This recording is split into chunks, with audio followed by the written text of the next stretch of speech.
Bonjour à tous. Merci de vous joindre à nous pour ce webinaire qui a pour sujet l'XBRL.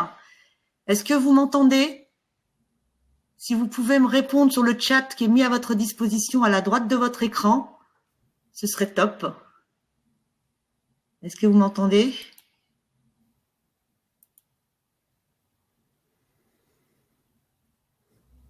Je vais attendre les premières réponses avant de commencer. Merci beaucoup Aurélie, merci de votre réponse. Donc on va pouvoir commencer. Nous sommes aujourd'hui tous consternés par la situation sans précédent que nous vivons liée au Covid-19. Donc ce webinaire qui est réalisé en home office va être sans caméra pour qu'on optimise la qualité de la diffusion, pour que vous puissiez profiter de la présentation et qu'on ait une bande passante la plus optimum possible. Donc excusez-nous par avance, mais pas de caméra pour ce webinaire exceptionnellement. Je suis accompagnée de Valérie Keller, qui est notre responsable des normes de consolidation chez Talentia, et je suis moi-même Rabia Ider, responsable marketing France de Talentia. Le sujet qui nous concerne aujourd'hui est bien sûr l'XBRL. Depuis le 1er janvier 2020, les groupes qui publient leurs comptes consolidés sous référentiel IFRS sont soumis à l'obligation d'adopter le format ESEF, European Single Electronic Format. Comment produire vos rapports au format XBRL, comment réaliser le mapping de vos comptes avec la nomenclature IFRS en respectant le calendrier proposé. Nous allons répondre à toutes vos questions sur le sujet, mais en fin de webinaire, si vous le voulez bien, n'hésitez pas à poser vos questions sur ce chat et nous y répondrons au fur et à mesure. Vous pouvez également noter la présentation à la fin et vous abonner à nos chaînes pour découvrir nos autres webinaires Finance et RH. Je vais maintenant laisser la parole à notre expert Valérie qui va démarrer et vous présenter le sommaire de ce webinaire. Merci à tous et très bon webinaire. Je vous retrouve en fin de webinaire. Merci Rabia et bonjour à tous. Donc comme Rabia vous l'a indiqué, nous allons voir dans un premier temps quels sont les enjeux liés à ce nouveau langage de publication des états financiers, en quoi consiste particulièrement ce langage et puis voilà quelques clés pour pouvoir s'y préparer. Je rendrai la parole à la fin du webinaire à Rabia pour qu'elle vous parle de Talentia pour ceux qui ne nous connaissent pas. Et comme elle vous l'a indiqué, on répondra à vos questions à la fin du webinaire, mais bien entendu, posez-les au fur et à mesure au niveau du chat, à partir du moment où vous en avez une. Alors, quels sont les enjeux liés à ce nouveau langage de publication des états financiers ? Eh bien, cela fait suite à une contrainte réglementaire européenne, puisque le 18 décembre 2017, l'ESMA, qui est l'autorité des marchés financiers européens, a publié la version finale de la norme technique réglementaire RTS, qui indique qu'il faut adopter un format électronique européen unique, l'ESEF, pour la publication des états financiers consolidés des groupes soumis au référentiel IFRS. Et donc, c'est plus précisément lors de la publication de leur rapport annuel financier, et ce, pour les exercices ouverts à partir du 1er janvier 2020. Alors, je reviendrai sur le calendrier. Donc, ce nouveau format de publication va mettre fin à la publication sous le format PDF, puisque la plupart des groupes utilisaient ce format pour la publication de leur rapport financier. Donc, ce format était figé et ne permettait pas une analyse très aisée. Et du coup, cela met fin à ce format au profit d'un format électronique nommé XHTML, mais qui est balisé selon un langage spécifique XBRL en accord avec une taxonomie dédiée et spécifique. Alors, je reviendrai sur ce point dans la deuxième partie. Donc, cette contrainte réglementaire, elle a quand même pour objectif une meilleure communication financière et elle est surtout à destination des investisseurs et des analystes afin qu'ils aient un outil qui leur permette de plus facilement de proposer une meilleure communication financière, notamment à destination des investisseurs et des analystes, voilà, afin qu'ils puissent faire des comparaisons de groupes européens dans des langues différentes d'un indicateur, par exemple, comme le chiffre d'affaires.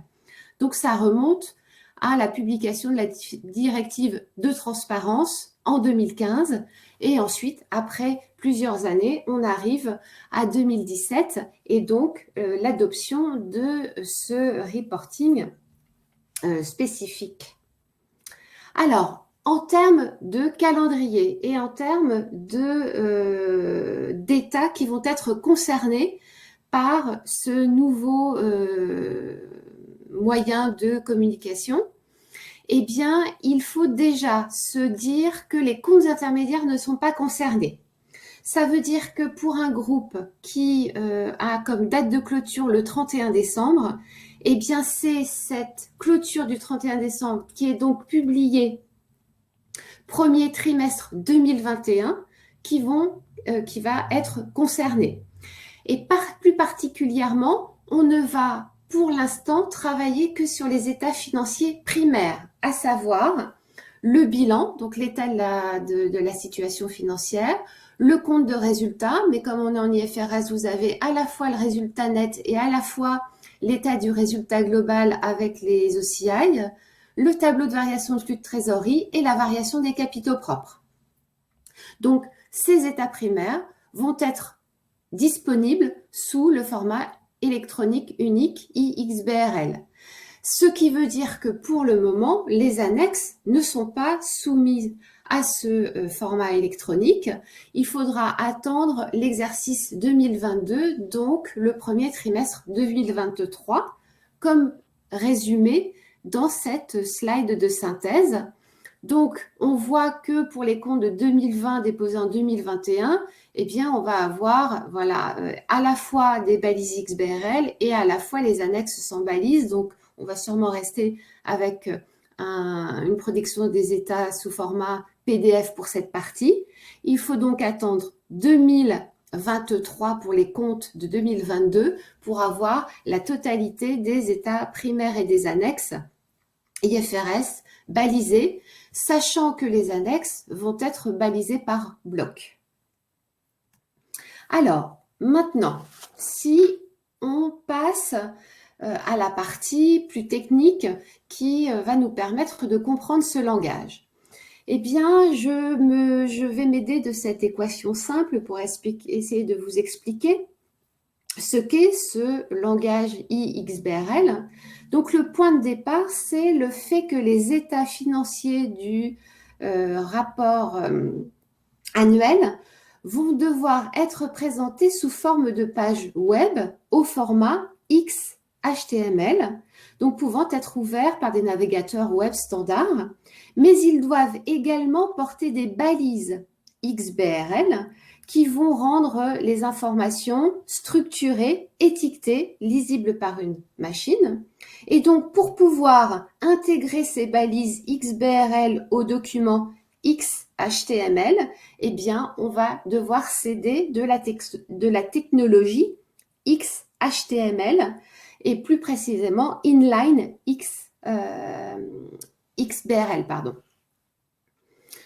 Voilà, donc ce standard de présentation des données structurées qu'est le format IXBRL eh bien, permet d'encapsuler les balises XBRL aux pages XHTML. Alors, il faut savoir que ce format IXBRL est une mise à jour de la spécification XBRL qui est déjà utilisée par un certain nombre de régulateurs, à la fois en Europe mais également aux États-Unis et plus particulièrement au niveau des banques et des assurances.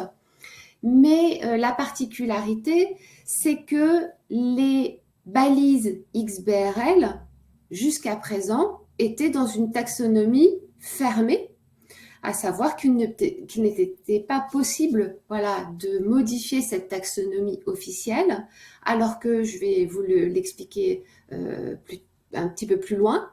Cette taxonomie officielle au niveau bien du langage IXBRL demandé par l'ESEF, eh bien là, on va pouvoir l'adapter aux besoins de chaque rapport, ce qui est avantageux puisque le format va permettre de comparer des états financiers préparés de façon différente, dans des langues différentes, puisque la taxonomie va avoir des libellés en anglais, bien évidemment, mais dans les autres langues. Il va permettre de conserver la mise en page du document d'origine. Et surtout, au niveau des analystes, il va permettre d'analyser de grandes quantités d'informations financières sans traitement manuel lourd et fastidieux. Donc, je vous parlais justement de cette volonté de taguer les différents états financiers de chacun des groupes qui publient selon le référentiel IFRS. Eh bien, cela fait référence à une taxonomie spécifique que le groupe va devoir s'approprier afin de pouvoir faire ce lien entre la taxonomie et puis leurs états financiers. Et donc, cette taxonomie, on le comprend, est un dictionnaire qui va permettre de structurer les informations sous forme arborescente, hiérarchisée. Et il faut savoir que cette taxonomie, alors on parle de taxonomie IXBRL, on le comprend puisque c'est la structuration de l'information, mais là, on va parler de taxonomie ESEF, qui va s'appuyer sur la taxonomie IFRS qui est publiée par l'IASB. Donc l'IASB, c'est le board qui s'occupe de maintenir, faire évoluer le référentiel IFRS, sachant que ce référentiel s'adresse obligatoirement à tous les groupes cotés européens pour l'établissement de leur compte consolidé. Et on sait qu'en France, les groupes non cotés peuvent également recourir à ce référentiel. Donc, on part de la taxonomie IFRS publiée par le board et on va y ajouter une taxonomie qui va faire appel à des données particulières propres au groupe. Je vais vous en indiquer quelques éléments juste après. Mais voilà, j'ai ici mis juste quelques lignes de cette taxonomie et quelques colonnes, puisqu'il y a beaucoup plus de colonnes, qui retracent le début de la taxonomie relative au bilan. Donc là, c'est en anglais, mais les différents libellés peuvent aussi être trouvés. Alors non, je l'ai aussi en français, pardon, et du coup, on l'a en anglais et ici en français. Et du coup, vous avez une arborescence où je vois que les IMO corporels se jettent dans les actifs non courants qui eux-mêmes vont dans les actifs et qui ensuite vont dans le bilan. Donc, cette taxonomie, elle permet de classer les différents concepts comptables tels que définis par le référentiel IFRS et les comptes des groupes sont évalués en fonction de ce référentiel. Donc, il faut savoir que cette taxonomie est déjà très riche, très complète. Cependant, comme je vous le disais tout à l'heure, elle n'est pas fermée, elle est ouverte et elle peut être enrichie par les groupes si, dans cette taxonomie, ils ne trouvent pas la référence aux concepts qu'ils ont dans leurs états financiers et ils vont pouvoir le faire sous forme de ce qu'on appelle des extensions. Cependant, ces extensions vont devoir répondre à des règles d'ancrage bien définies par l'ESMA et donc qui seront également contrôlées quand on va émettre cet état, ce reporting. Mais c'est un fait particulier et nouveau au niveau de la philosophie XBRL, de pouvoir faire des extensions. Donc, comme je vous le disais, la taxonomie de base ESEF est élaborée à partir de la taxonomie IFRS, plus la taxonomie qu'on appelle LEI, qui concerne tous les indicateurs, toutes les caractéristiques légales de la société qui va publier ses comptes.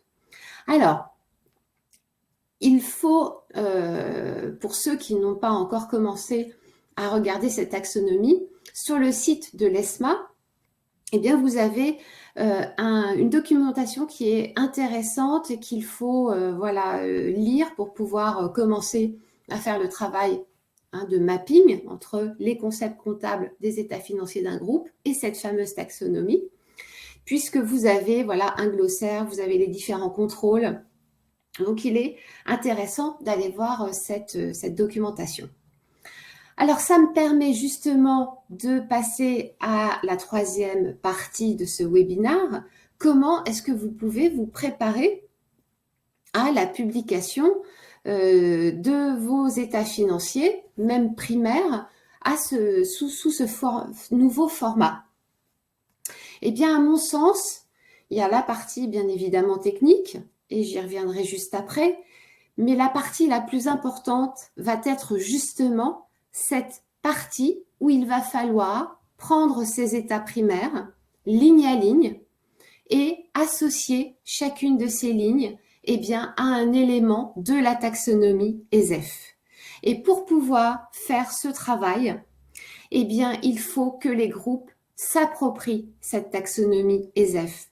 Donc là, il ne faut pas un profil technique, il faut vraiment un profil fonctionnel qui connaisse très bien comment les comptes d'un groupe ont été élaborés et qui connaissent également le référentiel IFRS. Alors, ça va être soit le consolideur, soit une personne dédiée dans votre groupe, soit vous pourrez également faire appel à des consultants extérieurs si vous n'avez pas le temps. Là, ça va être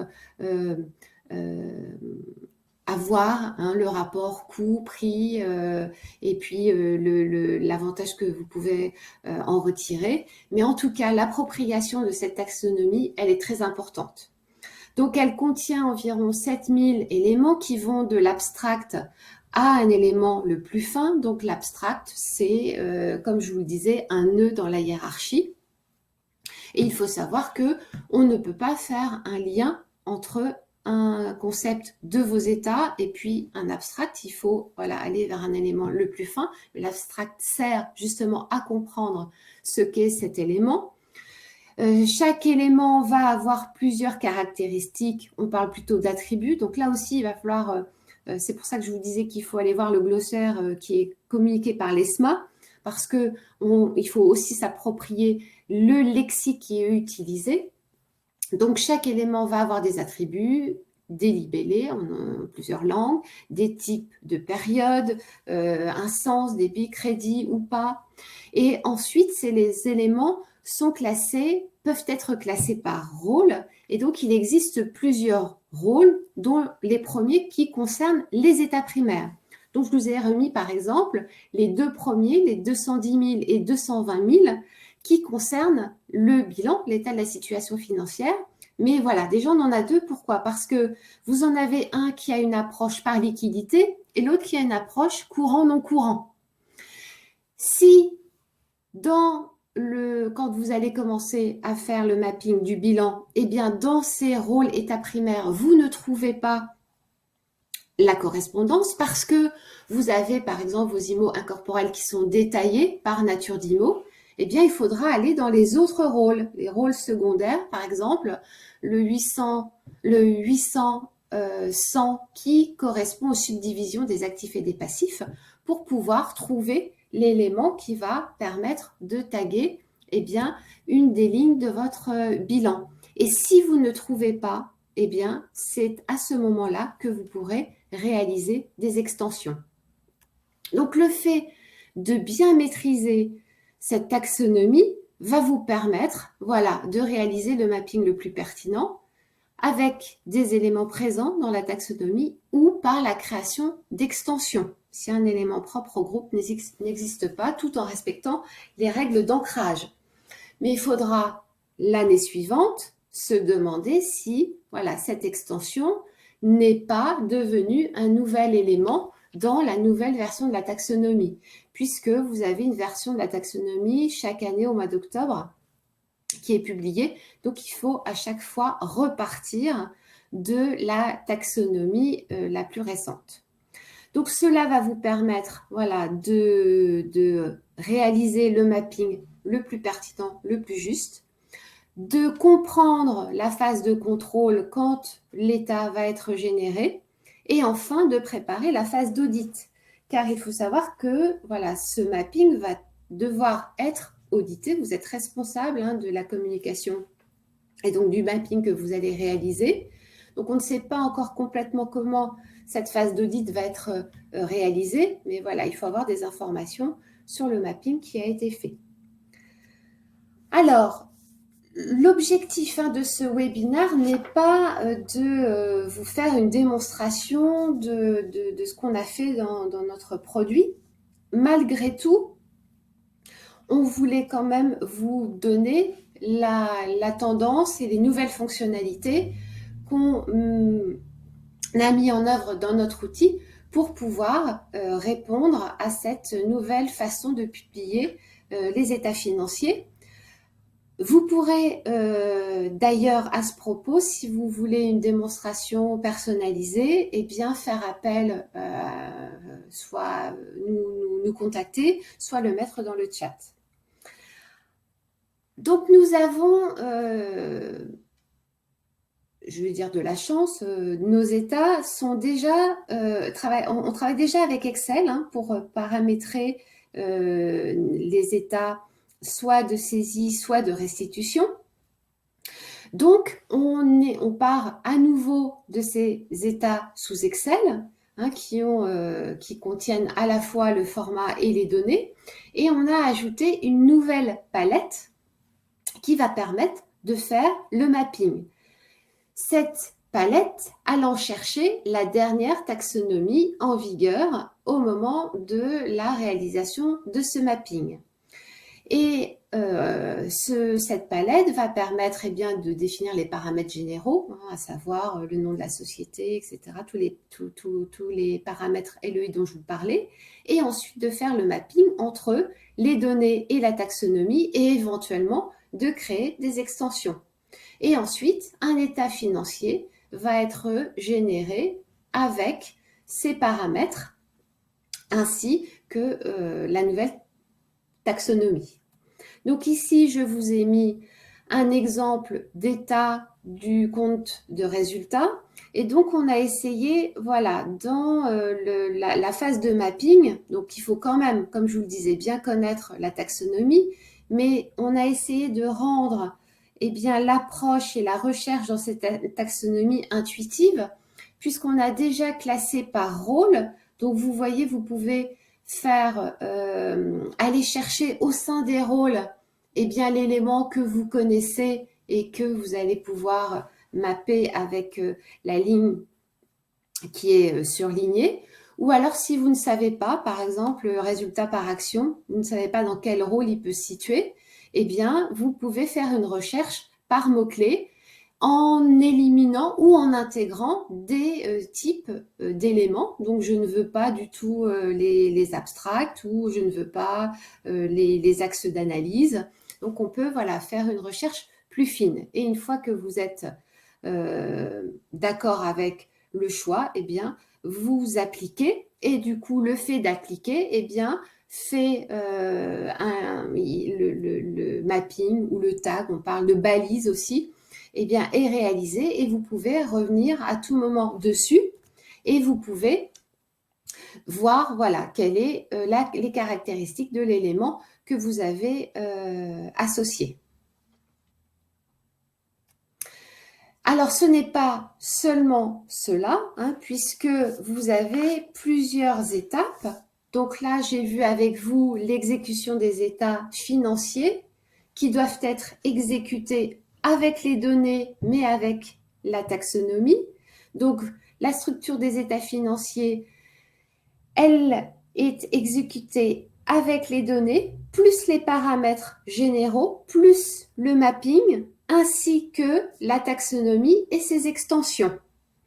Ensuite, cet état est converti au format XML et on génère également la taxonomie qui peut être une nouvelle taxonomie si jamais le groupe à réaliser des extensions.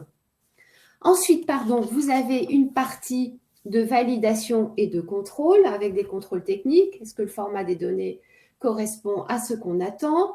On doit aussi valider le paramétrage. Est-ce que la période est bien définie? Le code LEI également est valide. Et ensuite, est-ce qu'au niveau du mapping, on n'a pas, par exemple, associé un même élément à deux concepts, ce qui n'est pas possible. Et donc, dans ces cas-là, on peut, si on a des messages d'erreur, eh bien, revenir aux deux étapes précédentes. Mais si, eh bien, il n'y a pas de message et qu'on est d'accord avec ce qui a été validé et contrôlé, eh bien là, il y aura une génération et une diffusion du package final qui va être composé du document XHTML, du document XBRL, d'un viewer iXBRL et puis de la description de la taxonomie. Donc, cette mise en place est un véritable, à mon avis, projet au sein de la direction financière. Ce n'est pas juste associer des concepts comptables avec des éléments dans la taxonomie, mais c'est peut-être une véritable opportunité pour analyser le format de vos états financiers, revoir la façon dont vous les présentez et je pense qu'il faut le prendre plus pour une opportunité que pour une contrainte, même si je sais que cela va dans déjà un contexte de clôture des comptes déjà très serré, eh bien vous demander un travail supplémentaire. Donc je vais redonner la parole à Rabia pour qu'elle vous présente rapidement qui nous sommes. Et après, on passera à la partie questions-réponses. Oui, merci beaucoup Valérie, merci pour cette présentation. Effectivement, Valérie va rester avec nous pour répondre à toutes vos questions dans quelques minutes, en fin de webinaire. Avant tout, pour ceux qui ne connaissent pas, Talentia Software est un éditeur de solutions de digitalisation des fonctions RH et finances qui cible principalement les ETI.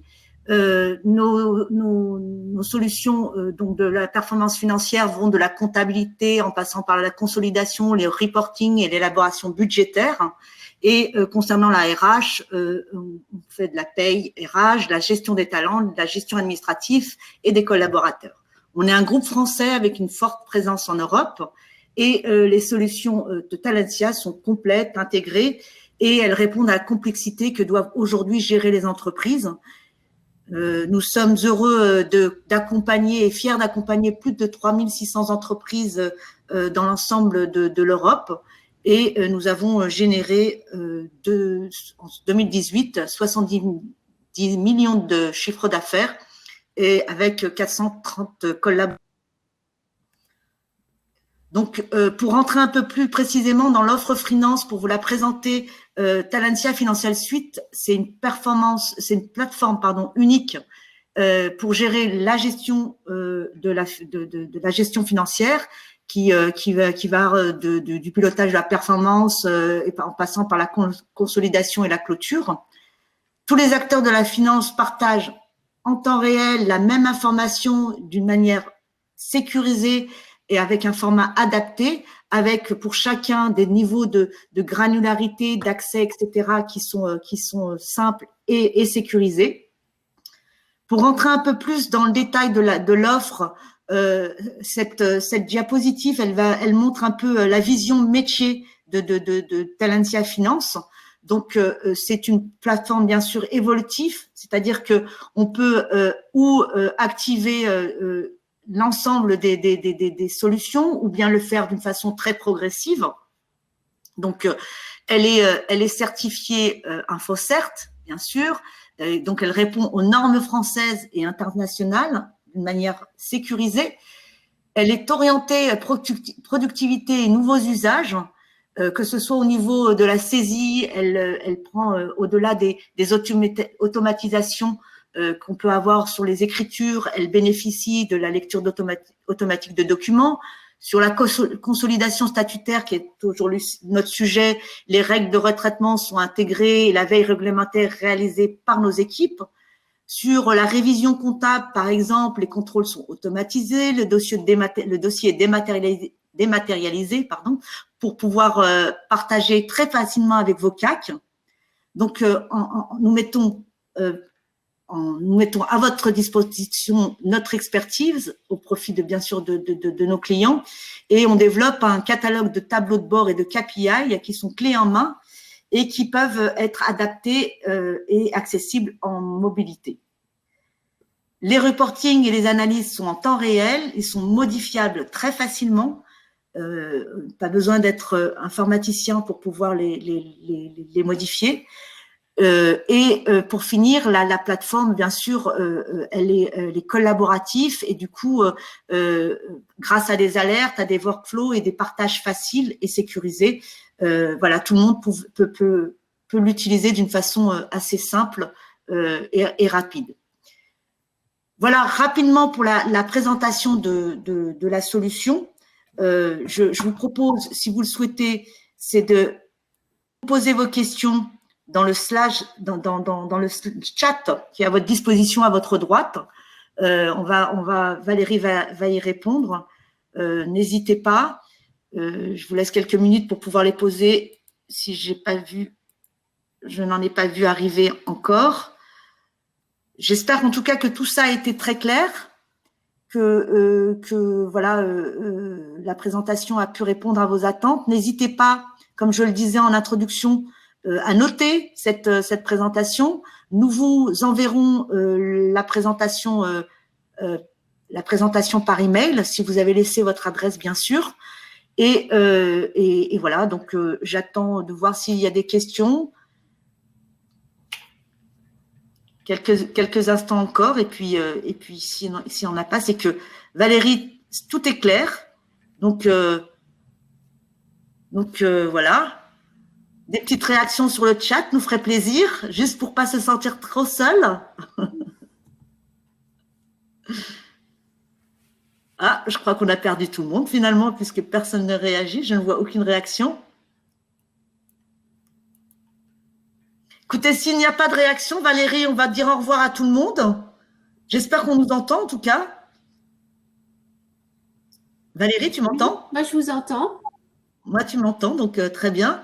Donc, on va prendre congé en vous remerciant d'avoir participé, en nous excusant des petits problèmes techniques que vous avez pu rencontrer.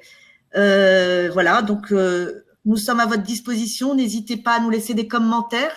Et si vous souhaitez, comme Valérie vous l'a proposé, découvrir notre offre grâce à une web démo, n'hésitez pas à le notifier. On reviendra vers vous avec des propositions de date. Oui, ou pour toute autre question. Hein, absolument. Oui, parce que c'est quand même voilà, assez technique. Donc, voilà. J'espère que c'était assez clair. Voilà. Merci beaucoup à tous et je vous souhaite une bonne après-midi et à très bientôt. Merci. Au revoir.